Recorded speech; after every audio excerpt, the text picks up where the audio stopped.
Start with the kettle on and figure out why tea means everything in Britain. British people don't drink tea because they are thirsty.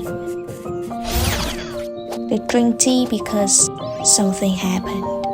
It's sunny, tea. It's raining, tea. You are sad, tea. You are happy, tea. According to the UKTIA Infusions Association, people in the UK drink over 100 million cups of tea every single day. At some point, this becomes such a serious matter that they built an entire website just to count the cups. That's not a reference, that's a reflex. In fact, it's woven into daily routines, morning, noon, and night, to the point that about 40% of the national total fluid intake is tea. In short, tea matters here because it's how Britain collectively deals with life. It has become not just a drink, but a coping mechanism. So, how did a simple drink take on such an outside role? To find out, let's go back to the beginning, to how tea even got to Britain in the first place. Tea is not British by origin, and this often surprises people. Britain had no tea blends, no ancient tea rituals, no long-standing tea tradition. Tea actually comes from China, where people have been drinking it for centuries, first as a medicine, later as an everyday pleasure. And Europeans didn't exactly discover tea, they basically ordered it. Tea first arrived in Europe in the early 16th century via Portuguese traders. But tea only became truly popular in Britain thanks to one person, Catherine of Braganza. In 1662, Catherine, a Portuguese princess, married King Charles II of England, and she brought her tea habit with her. When they married, Portugal sent over luxury gifts as promised, including a jazz of tea, the Portuguese court favorite drink. Catherine loved it. The British elite copied her, and before anyone noticed, tea had officially invaded Britain. At first, tea was a luxury item. Sipping tea meant you were fashionable, well-connected, and properly rich. Seeing its popularity, the government heavily taxed tea, making it extremely expensive. This led to massive smuggling. By 1770s, most tea consumed in Britain was illegal. Trouble raised when Britain imposed high tea taxes on its American colonies without giving them political representation. Tea became a symbol of control, sparking protests like the Boston Tea Party in 1773, which helped trigger the American Revolution. After losing the colonies, Britain still wanted tea, but without relying on China. The British East India Company secretly took tea blends and knowledge from China and began large-scale tea production in India. With cheap labor and global trade networks, tea suddenly became widely available and much more affordable. By the 1800s, tea was no longer just an elite luxury, it had become part of everyday life for ordinary Brits. You know what? Tea didn't slowly become British at all. It was pushed on people, taxed like crazy, smoked around, even used in protest. And in the end, it didn't just stay a drink, it became part of British culture. During the Industrial Revolution, factory work was long and tiring. People were exhausted and close to wrecking. The answer was not stricter rules or angry bosses. It was a short break and a cup of tea. Tea breaks help people calm down, refocus, and keep going. A few minutes with a hot drink often work better than discipline. And when Britain faced war, the habit did not disappear. During World War II, tea was treated as essential. Soldiers drank it at the front. Civilians made it in bomb shelters while bombs fell above them. The fear here was real, but the routine stayed the same. Boil water, brew tea, take a breath.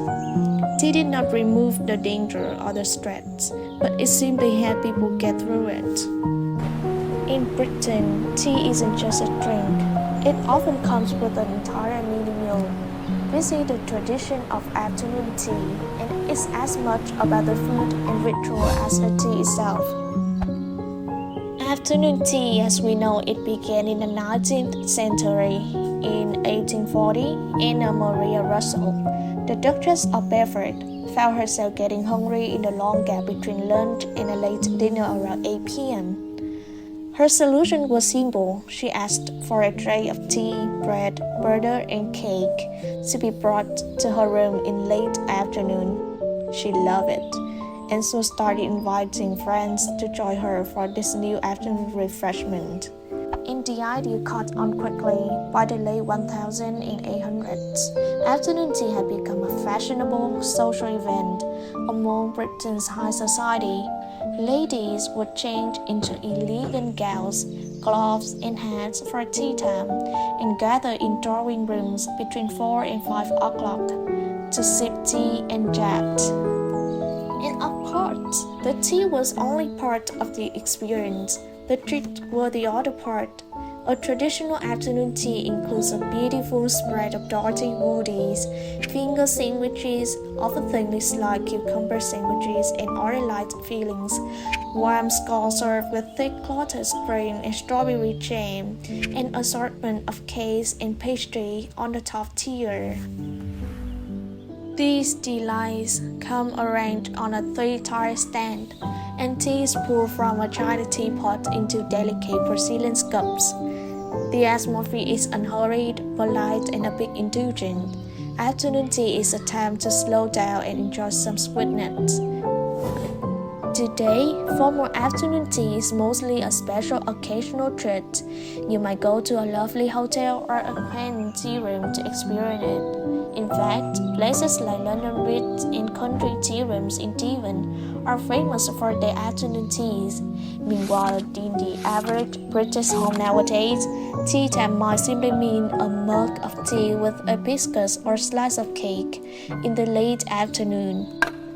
But whether it's a lavish spread at a hotel or a humble tea and biscuit at home, the practice of pausing for tea with something to nibble on remains a beloved British custom. It reflects a cultural love of combining tea with companionship and a bite to it, reinforcing that in Britain, tea is not just a drink, but an event. Few arguments in Britain serve as harmless and last as long as the question of whether milk or tea should be poured first. Today, it may seem like a light-hearted cultural joke, but historically, it was anything but trivial. In the past, many cups were made from cheap clay or low-quality ceramic that could not withstand boiling water. Pouring hot tea directly into these cups often caused them to crack or shatter, which is why milk was poured in first to temper the heat and protect the cup. Wealthier households, however, used fine porcelain, especially bone china, which could easily handle boiling tea. As a result, they poured tea first and then milk afterward. Even as cup materials improved and the original practical reason disappeared, the habit and the debate remain deeply embedded in British culture. Scientists at University College London have even attempted to settle the argument. The research suggests that when tea is brewed directly in a cup, milk should be added after the water, so it does not interfere with the brewing process.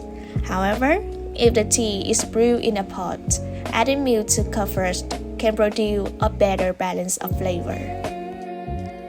In Britain, it is possible to disagree about politics, religion, and football teams. But if you make tea the wrong way, you will not be corrected or confronted. You will simply be judged, quietly, politely, and permanently.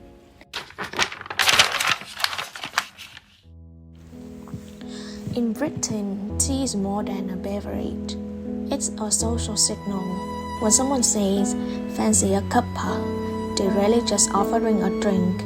Literally, it means, "Do you want a cup of tea?" But depending on the context, it carries a range of emotional meanings that are often unspoken. With a friend, is an expression of warmth and quiet weight of saying, "It's good to see you, stay a while, let's catch up." With a stranger, it becomes a gesture of respect and goodwill, an offering of connection with their brother. This is why, in everyday British life, failing to offer tea is considered a serious social misstep, not merely a lack of hospitality, but a failure to acknowledge basic human courtesy. Or the sentence, "I will put the kettle on," serve a similar purpose. This is a gentle invitation to pause, to sit down, and to talk things through. Tea creates a neutral, comforting space where conversation can begin without confrontation. At work, moments feel less awkward, and difficult discussions feel less threatening when they are framed by the simple, familiar ritual of sharing a cup of tea at the kitchen table. This deep connection between tea and communication also appears in English language itself. Many common idioms are built around tea. Well, if something is not my cup of tea, it simply means you do not like it. To spill the tea means to share the gossip or reveal information of something a little scandalous. In a storm in a teacup describe a situation where there is a lot of anger or worry about something. The expression might sound quaint, but they show how tea isn't just physical, it's linguistic and cultural glue. Tea has shaped into every corner of British life and conversation, but Britain is not the only place where tea matters. How does this slow, steady British tea culture compare with the rhythms of tea in Vietnam? Let's find out. Now, let's explore two different tea cultures side by side. In Britain, tea is a social and almost automatic. It's drunk anytime, anywhere, morning, noon, or night. British tea is often strong black tea in a big mug, usually with milk and maybe sugar. It's something you sip while chatting with family or to take a break at work. Think of a busy office where co-workers say, "Tea time," and everyone gather for a few minutes with a cuppa. Or an evening at home where friends gossip over endless review of English breakfast tea. In Britain, tea is the background music to daily life, casual, comforting, and shared. The pace is quick. Tea bags brew in a hurry, a splash of milk, and off you go, often with a biscuit on the side. It's as much about the friendly conversation as the tea itself. So how about in Vietnam? Our tea has a different rhythm. It's usually green tea, light, pale, and served blend, with no milk or sugar. Vietnamese tea culture often means sitting quietly, cradling a small cup. A pot of fragrant tea or lotus tea is on the table. Guests are invited to sit, and the host pours tea into tiny cups as a sign of respect. People might sip slowly while chatting softly or simply enjoying the silence together. Tea in Vietnam is often about hospitality and reflection. It's offered to welcome guests, to honor elders, or just to start the morning peacefully. The pace is unhurried. Tea lives deep patiently in the pot, and each cup is savored, not rushed. Instead of milk or biscuits, you may have some pumpkin seed to nibble, or often nothing at all, just the delicate tea. Two tea cultures are like two distinct melodies. One is a lively, cozy song. One is a calm, quiet melody. Neither is better. They simply reflect different rhythms of life.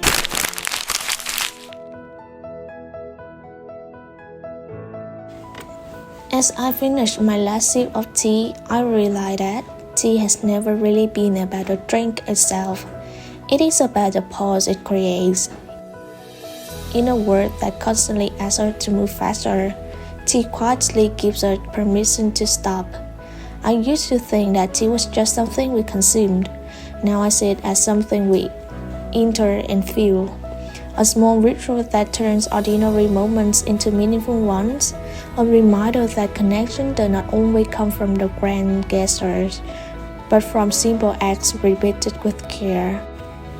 Whether we shared in laughter or in quiet reflection, they teach us the same lesson everywhere.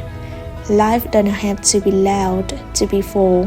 Sometimes, meaning is still found in stillness, in warm hands around the cup, in unspoken understanding, in the decision to pause together. In the end, a cup of tea is not just a drink. It is an invitation for us to slow down, to be present, and to connect again.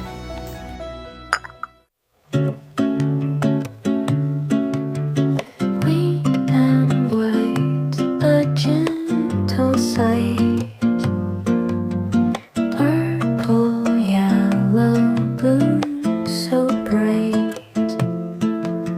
Sip my tea, breathe the air in my garden.